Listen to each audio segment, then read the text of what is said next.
Hal demikian yang Tuhan tuntut dalam kehidupan kita sebagai orang percaya. Karena Tuhan yang dari surga dia datang ke dalam dunia jadi manusia, dia hidup bersama-sama dengan kita, dia membawa sebuah standar, ya, itulah standar surga. Ya. Agar supaya kalau kita sudah terbiasa dengan standar itu, ketika kita ke surga kita nggak takut lagi, saudara. Jadi ingat saudara, ketika kita mati tidak selesai. Ketika kita mati kita harus kembali ke surga. Makanya kita harus membiasakan hidup kita dalam standar surga. Ya. Kalau kami di dunia pendidikan itu sudah biasa. Di dunia pendidikan itu ada istilah standar, ya, penjamin mutu. Ya. Jadi sekolah itu punya dikatakan bermutu kalau dia punya standar. Dan standar kami banyak. Ya. Ada lebih kalau dari pemerintah itu ada kurang lebih minimal itu 24 standar. Ya. Dan kita harus mencapai melampaui standar tersebut. Ya, saya tidak bicara soal itu sampai di sana. Tetapi saudara, saya secara keseluruhan saya ingin melihat bahwa kehidupan kita orang percaya sebenarnya harus punya standar. Bilang kiri kanan kamu harus punya standar. Standar. Karena kalau kita tidak punya standar, apa bedanya kita dengan orang lain? Apa bedanya kita dengan tetangga yang lain?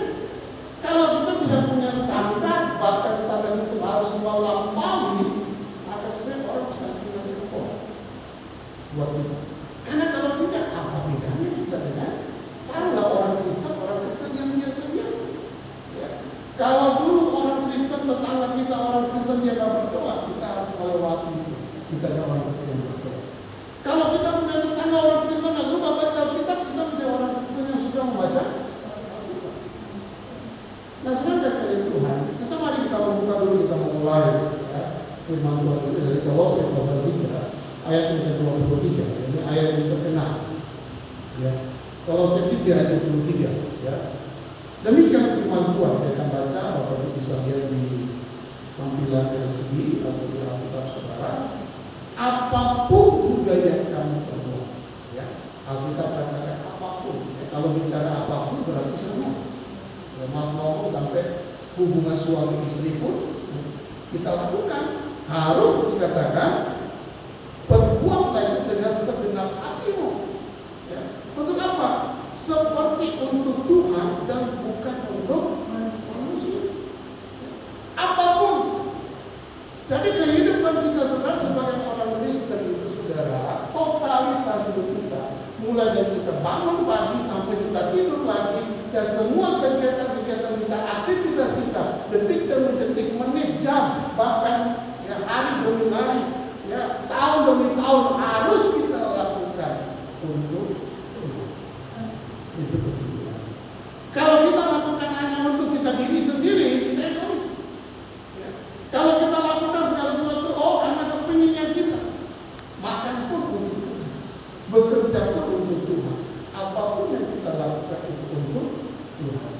Tapi masalahnya saudara, ketika berbicara apapun untuk Tuhan, kadang-kadang kita nggak mau, nggak enak. Ya. Apalagi kalau diperintah-perintah. Ya. Kalau sudah membaca konteks ayat ini saudara, dari ayat 18 itu ada beberapa pribadi yang ditujukan, ya, mulai dari hai istri-istri, hai suami-suami, hai anak-anak, hai bapak-bapak, hai hamba-hamba, semuanya itu saudara, ya, Alkitab mau sampaikan siapapun pribadi itu, ketika kita melakukan kehidupan kita hari-hari harus untuk Tuhan. Karena kalau tidak untuk Tuhan, maka itu akan merepotkan kita. Ya. Apalagi kalau berbicara suami istri. Ya, suami kepinginnya maunya dia, istri maunya kepinginnya dia. Ya. Ketika saya menikah dengan istri saya, 26 tahun yang lalu, saya dari Manado, istri saya dari Cari Selatan. Jadi pola pikir saya ini saudara, ya seperti kalau ada anjing itu orang bilang kita pelihara anjing untuk dimakan. Istri saya pecinta anjing. Jadi saudara ketika lihat anjing, ini kita bilang ini berkah.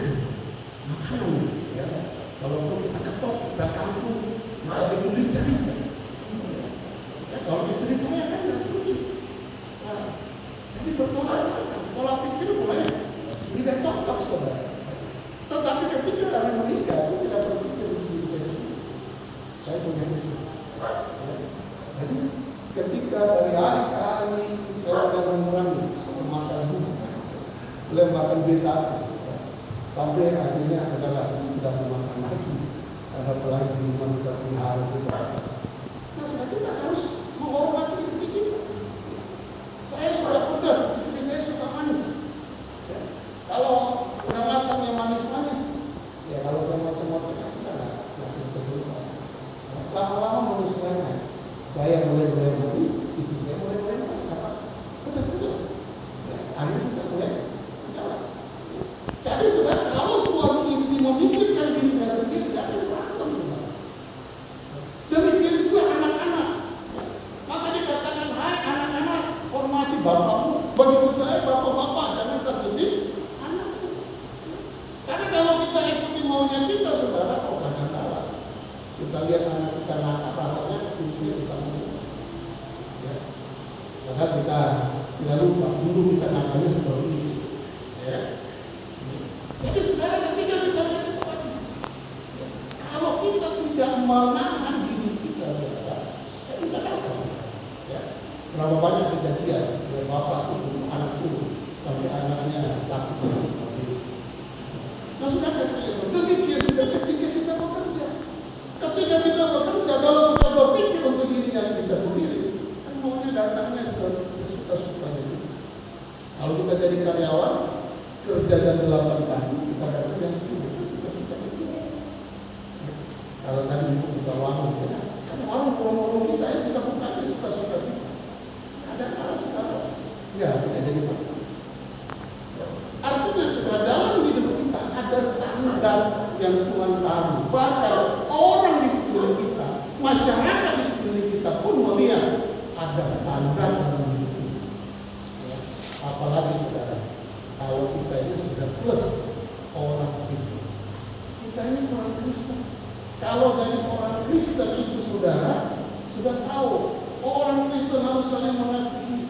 Orang Kristen istrinya cuma satu. Orang istri Kristen itu suka memberi. Orang Kristen itu bla bla bla. Begitu banyak daftar orang Kristen. Kita berbuat salah satu. Orang sudah ada mencela. Jadi sudah kasih makanya kita harus punya standar. Nah, Paulus berbicara kepada jemaat di Kolose agar supaya mereka punya standar. Kalau sudah baca ayat sebelumnya, dikatakan standar kita itulah namanya manusia baru.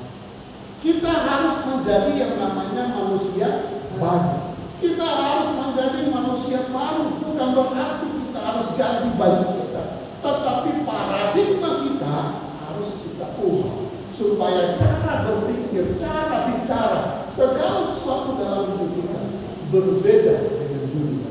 Walaupun kita masih tinggal di dalam dunia. Lalu bagaimana caranya, saudara? Ada beberapa poin bagaimana cara supaya kita hidup dalam standar surga. Yang pertama, saudara, dalam Kolose 3 ayat yang kedua di situ, saudara, dikatakan bahwa kalau kita ingin hidup dalam standar surga, kita harus punya pikiran yang sama dengan pikiran surga. Ya, maka Paulus katakan pikirkanlah perkara-perkara yang di atas. Apa perkara di atas? Perkara yang di atas itu berbicara hal-hal yang sifatnya ilahi. Ya. Jadi saudara, mulai hari ini kita mulai berpikir perkara-perkara yang luar biasa, perkara-perkara ilahi. Karena demikianlah hidup ini. Ya. Kalau kita hanya berpikir perkara-perkara dunia, kita stres. Ya. Kita ini nanti bulan Oktober sudah ganti presiden. Ya, ganti presiden bisa ganti kebijakan. Ya, ada orang bilang akan begini, macam-macam. Ya. Setelah pelantikan presiden kita sudah pilkada. Ya. Ganti gubernur, ganti bupati. Nah, sudah kalau kita hanya tinggal dalam dunia dan pola pikir kita pola pikir dunia, saudara, kita akan terbawa arus dengan pikiran dunia, akhirnya kita nggak maju-maju. Ingat saudara bahwa hidup kita ini sebenarnya dikuasai oleh dua dunia. Pertama, dunia yang kasat mata yang kelihatan hari ini. Ya. Tetapi ada juga dunia yang tidak. Itu dunia roh. Bilang kiri kanan, dunia roh. Dunia roh. Nah saudara, di dalam dunia roh itu seperti dunia yang kelihatan, tetapi kita di dalam dunia roh. Nah, Alkitab katakan bahwa hidup kita ini sebenarnya kita ini kan makhluk roh. Karena Tuhan kita, Bapa kita adalah roh. Maka kalau kita berbicara kepada Dia, berkomunikasi dengan Dia itu harus dengan roh. Maka ada bantunya kita. Itu kan roh kudus. Jadi saudara, kalau kita satu frekuensi istilahnya dengan Roh Kudus, satu frekuensi dengan Allah kita yang roh, maka enak gerakan kita. Tapi kalau tidak, saudara, tidak satu frekuensi, bingung kita mau melangkah bagaimana itu bingung. Ya, seperti radio itu harus diputar-putar sampai tepat frekuensi, baru kita dengar jelas. Ya. Nah kalau tidak, saudara, firman Tuhan itu tidak akan mengubah. Dan seperti lagu tadi, ya, kau bersabda, kau selamatkan, kau berfirman, kau disembuhkan. Tetapi kalau kita tidak connect dengan firman Tuhan, tidak terjadi apa-apa. Saya jadi Kristen sudah dari bayi. Orang bilang dari kandungan, karena ibu saya Kristen.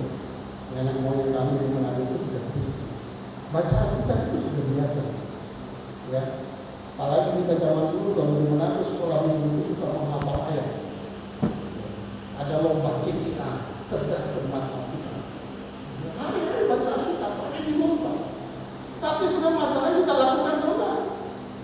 Karena terlalu banyak firman Tuhan kita dengar, tapi kalau kita nggak satu frekuensi dengan Tuhan, tulisan itu hanya sekedar tulisan, bukanlah yang memerdekakan. Karena Alkitab katakan tidak sekedar tulisan, tapi roh yang akan menghidupkan tulisan demi tulisan, dan roh itu adalah roh yang memerdekakan. Jadi kalau kita satu frekuensi baca firman, maka firman itu akan memulihkan, firman itu akan bisa menjamah hidup kita. Maka sudah memperkatakan firman itu satu hal yang penting. Berkata-kata, memperkatakan firman, maka firman akan berjalan. Ya, kita profetik menyampaikan, ya, seperti tadi kesaksian, ya, peperangan roh, maka itu kan terjadi. Makanya sebenarnya kita harus pikirkan perkara-perkara yang ini. Karena kita harus melihat, walaupun kita masih dalam dunia, tetapi kita melihat Allah kita Allah yang luar biasa. Karena tidak ada satu orang pun yang menyangka kalau mengakui Allah kita Allah yang maha kuasa. Kalau Dia maha kuasa, Dia akan melakukan banyak hal. Alkitab katakan Tuhan pemilik langit dan bumi, Dia yang atur semua. Ya, mau emas, mau perak, mau harta benda, semuanya milik Tuhan, semuanya Tuhan atur. Kalau semuanya milik Tuhan, kita adalah anak-anaknya. Maka kalau kita satu frekuensi dengan Dia, Roma pasal 8 katakan kita memanggil Dia Abba, Dia Bapa. Kalau Dia adalah Bapa, kita adalah anak, kita adalah ahli waris kerajaan surga. Apa yang ada di surga itu adalah milik kita. Amin. Amin. Maka kita harus satu frekuensi, pikirkan hal-hal yang atas. Yang kedua, saudara, ya, kalau kita ingin hidup dalam standar surga, maka kita harus mematikan ego diri kita. Karena kalau tidak, saudara, ego kita yang akan lebih kelihatan. Ya. Ayat yang kelima, saudara. Karena itu kata kita, matikanlah dalam dirimu segala sesuatu yang duniawi. Kalau saudara ingin melihat perkara-perkara besar terjadi dalam hidup saudara, maka ego kita harus kita matikan. Ya. On off dulu. Ya. Musik ini ada on off-nya dulu. Ya. Handphone saudara ada on off-nya dulu. Kita harus off-kan dulu supaya kita tidak terganggu dengan keadaan-keadaan di sekeliling kita. Kita matikan itu supaya yang nongol itu adalah sudah hilang kita. Tetapi kalau saudara masih di dalam dua dunia tadi, kalau kita katakan hanya ada orang di kartu namanya Denny, ya, yang bisa tinggal dalam dunia air itu ya. Tetapi kita bukan orang yang bisa tinggal di dua dunia. Sehingga saudara kita harus matikan salah satu agar supaya kita bisa hidup kepada yang lain. boleh punya dua tuan. Ya.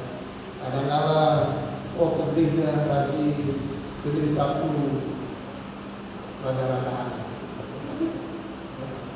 Tetapi saudara, kita harus berani mengambil keputusan. Mematikan itu sebuah keputusan. Jika ada lampu ini tiba-tiba cekrek, ya, on off-nya langsung mati semua. Ya. Tidak ada namanya remang-remang. Kalau dibuat sedikit, walaupun ada aplikasi, ada alat, ya, dari yang terang diputar sedikit sehingga ternyata ada terang. Tetapi kita harus ambil mematikan.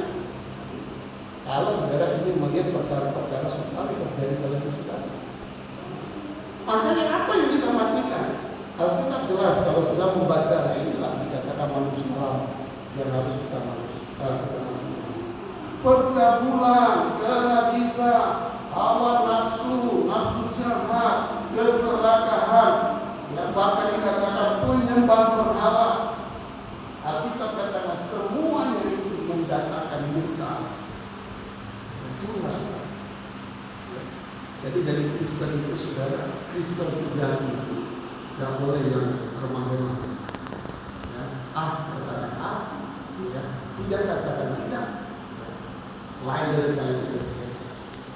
Jadi saudara, ketika kita mengambil keputusan, kita menjadi orang yang dikatakan manusia baru. Kita rajin berdoa, kita rajin baca firman Tuhan, kita rajin ibadah, kita melayani Tuhan. Itulah kekristenan sejati. Tuhan itu nggak pernah beriman. Dia tahu seperti itu.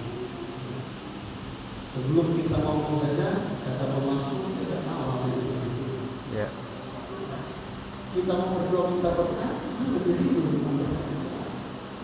Tetapi yang kita katakan bahwa apa yang memisahkan kita di dalam Yesaya, bahwa Tuhan bukan kurang mendengar, tangan Tuhan bukan kurang panjang, tetapi yang memisahkan kita karena ada dosa. Makanya dosanya harus diberes. Matikan manusia, maka kita akan melihat perkara-perkara yang luar biasa Tuhan akan kerjakan. Sudah kasih Tuhan, saya tahu pergumulan setiap Jumat, ya. Kami pendeta pun masih manusia. Amin. Pak Immanuel masih manusia. Pak Yanis juga masih manusia. Masih punya pergumulan karena kita masih makan nasi, saudara. Ya, kita belum makan mana dari surga, belum. Kita masih makan nasi, masih makan ikan. Jadi kita tahu pergumulan. Tuhan Yesus kata Ibrani, dia menjadi manusia supaya apa? Dia tahu apa yang dialami manusia, sehingga dia bisa menanggung itu semua. Tetapi Alkitab katakan Yesus tidak berbuat dosa. Kita ini yang berbuat dosa. Artinya saudara, kalau kita tidak berbuat dosa, kita mematikan manusia lama kita, saudara, pasti hidup saudara akan dibawa Tuhan. Akan perkara-perkara yang luar biasa ilahi akan terjadi pada hidup saudara. Amin, saudara? Amin. Walaupun kita sedikit, bukan masalah. Kita tidak melihat soal cuma. Ya. Alkitab katakan 2-3 orang berkumpul dalam nama Tuhan. Amin. 2 orang, 3 orang berkumpul. Setelah dikatakan sepakat meminta apa saja. Kalau kita sepakat, tapi kita harus berkumpul dalam nama Tuhan. Maka Tuhan akan mengerjakan banyak hal. Nah, sudah kasih dari Tuhan. Jadi yang kedua, kita harus mematikan dalam diri kita, ya, hal-hal yang tidak berkenan. Berani untuk hidup benar, berani untuk mengambil keputusan di dalam jalur yang Tuhan. Berani untuk sudah tetap berjalan dalam standar yang Tuhan telah tentukan. Ketika sudah berani menjalani itu, mungkin itu berat, mungkin itu sakit, mungkin itu sulit, tetapi percaya Tuhan akan membela kita. Amin. Tuhan akan melakukan apa yang sesungguhnya bagian kita, saudara. Yang ketiga, saudara, bagaimana kita hidup dalam standarnya surga. Di dalam ayat 15 dan 16, ya, kata saya ayat yang ke-16, hendaklah perkataan Kristus diam dengan segala kekayaannya di antara. Hendaklah perkataan Kristus diam di dalam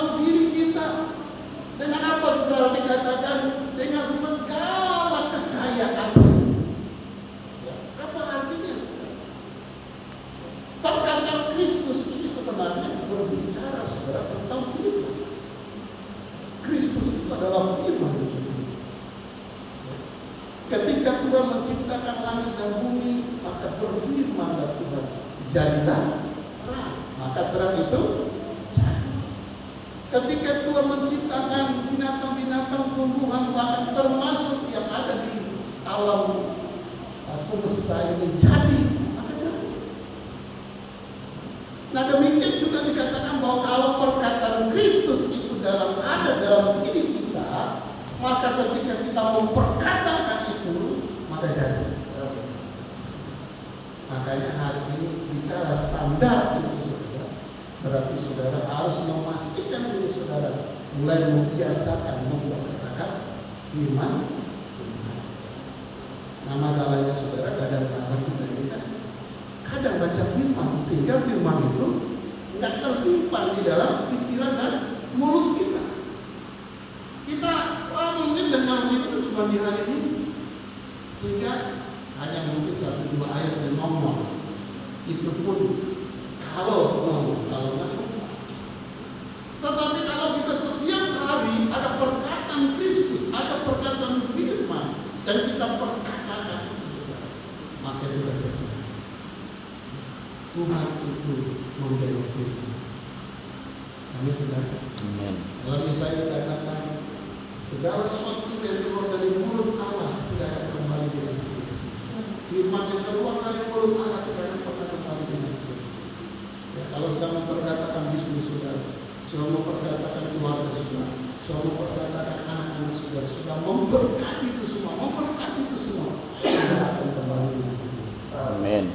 Firman itu akan menjalani, akan membentuk, akan memproses apa yang ada di pikiran. Ya. Makanya saudara, jelas hendaklah perkataan itu diam dengan segala kekayaan di antara kamu. Ya. Sehingga kalau ada perkataan firman, kamu dengan segala hikmat bisa mengajar. Dengan firman kita bisa menegur orang. Dengan firman kita bisa membentuk segala sesuatu dalam hidup kita, termasuk mulut kita pun bisa menyanyikan puji-pujian, bisa menyanyikan nyanyian baru. Ya. Kita di GBI itu percaya salah satu doktrin kita adalah bahasa roh. Ya. Ketika ada firman Tuhan di dalam diri, kita bisa berkata-kata, ya, kata-kata hikmat. Ya, kadang-kala ada kata-kata yang sulit untuk kita jelaskan di pikiran kita, maka roh kita membantu lewat bahasa roh, dia berdoa, dia memperkatakan, ya, dan itu ada percaya. Amin. Amin. Makanya jaga mulut kita, saudara. Ya, karena di mulut ini, saudara, kalau saudara salah ngomong, saudara salah bicara, ya, maka tidak jadi berkat. Tetapi kalau kita memperkatakan firman, itu akan menjadi berkat. Ya, kita mulai berkata, memperkatakan firman. Walaupun kita masih kecil, gereja ini diberkati Tuhan. Amin. Kursi-kursi yang diberkati orang-orang. Kita bisa memperkatakan dari ujung barat, ujung timur, utara, selatan, Tuhan kirim jiwa-jiwa, Tuhan mau hantarkan orang-orang. Tadi kata Pak Yohanes sebenarnya itu pesan, kata Pak Tiana itu dari pastori gitu. Bisa saja kita berkata, tidak mustahil. Yang penting ada perkataan firman. Hidup kita menjadi manusia baru. Hidup kita memikirkan perkara-perkara di atas. Jiwa itu adalah perkara Tuhan. Amin. Tuhan tidak pernah menyuruh kita untuk kerja keras, Tuhan tidak pernah menyuruh kita untuk mengumpulkan harta. Bahkan kalau kita kumpul harta dengar akan mencurinya. Tetapi diberitakan Tuhan, amanat aku jadi aman. Jadi kalau Tuhan perintahkan sudah pasti dia akan sediakan kita.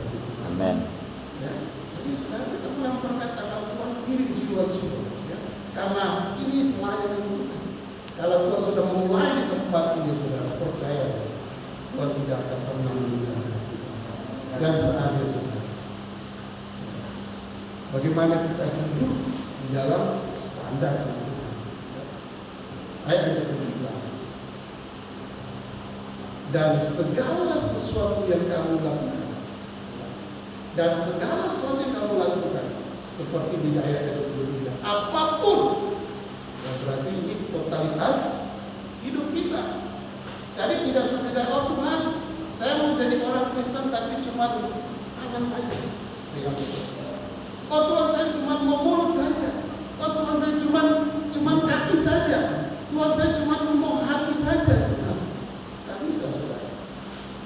Tetapi berbicara standar itu berbicara totalitas hidup saudara.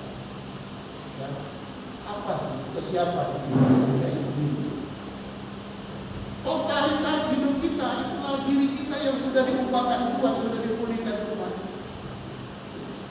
Maka hidup kita ini saudara sungguh berharga di mata Tuhan.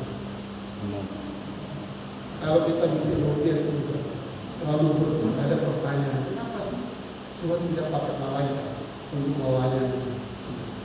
Malah Tuhan mencari manusia. Kalau Tuhan pakai malaikat, malaikat itu punya kuasa, punya kekuatan.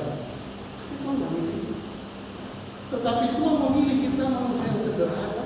Tuhan memilih kita dari segala latar belakang, Tuhan memilih kita dari segala atau berbagai hal dalam hidup kita yang diubahkan, yang dipulihkan. Karena Tuhan tahu kita adalah orang-orang yang benar, diciptakan serupa segambar dengan Dia. Maka segala sesuatu yang kamu lakukan, apakah dengan perkataan, dengan perbuatan, lakukan dalam nama Tuhan Yesus. Kalau saudara lakukan dipercaya, kita itu nggak asal ngomong gitu. Bangun pagi, buka warung, ingat apa saja kita lakukan untuk Tuhan. Amin. Saudara bangun pagi jam 5 pagi, apa saja kita lakukan itu untuk Tuhan. Ketika kita lagi bawa mobil, ketika kita lagi bawa motor, apa saja kita lakukan itu untuk kemuliaan Tuhan. Jadi kalau semua totalitas kita, tidak ada satu celah pun pikiran kita yang masuk. Walaupun memang kita pakai akal itu, tetapi segala sesuatu Tuhan sudah urapi itu, Tuhan sudah campur tangan sehingga kita melakukan itu dalam tindakan itu. Amin. Amin. Jadi yang pertama kita hidup dalam standar itu, pikirkan lebih atas. Kita harus punya frekuensi yang sama dengan yang Di atas. Jadi saudara, kalau kita sudah punya frekuensi enak, kita dengar kayak radio itu tepat. Yang kedua saudara, kita harus matikan. Hidup yang lama ini harus dibuang. Ya, jangan lagi main-main. Ya, tetapi kita harus dalam segala sesuatu kita harus sungguh-sungguh mencerminkan. Yang ketiga saudara, harus ada perkataan Kristus. Karena perkataan Kristus itu bisa membangun, membentuk, ya, bisa mencipta. Belajar menemukan perkataan-perkataan yang berkata yang berakhir apapun, segala sesuatu itu totalitas itu, dari bangun sampai segera tidur, apapun, pokoknya apapun, ya. Mau makan, mau cuci tangan, cuci baju, semuanya apapun yang kita lakukan selalu ada. Mari kita lakukan.